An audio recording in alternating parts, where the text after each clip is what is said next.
Today we'll start light though with a Canadian classic, a story of stolen ingenuity, greed, and the eventual War of the Screws. I'm a huge history buff, and they say with all history, it repeats itself. So to truly know how to change the future, you have to know what went wrong in the past. This is where the story really begins.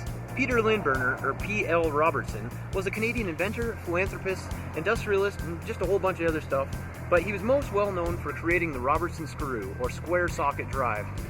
The square socket drive was originally invented by Alan Cummings of New York City in 1875. New York City? That's right. One of the most Canadian inventions of all time was actually invented decades earlier in the United States. And that's assuming if nobody in history has ever thought of that before.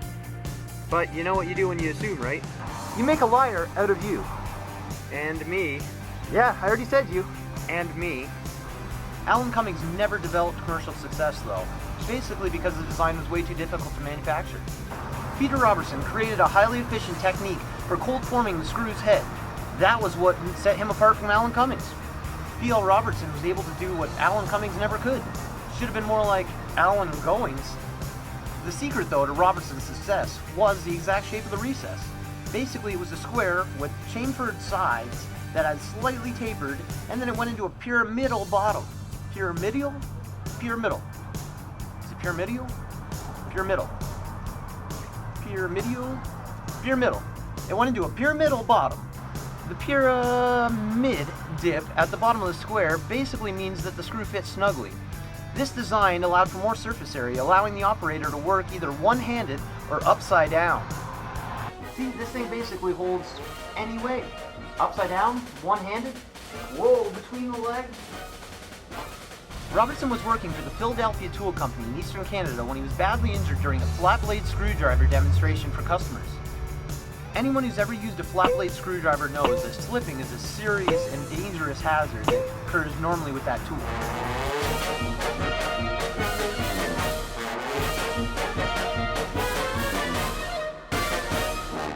Did I mention it's extremely dangerous? This is where Robertson got the idea for a more efficient, better gripping square drive.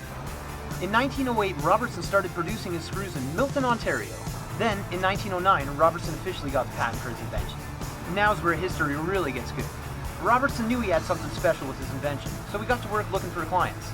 The Fisher Body Company, which made car bodies for the Ford Motor Company, was one of Robertson's initial customers.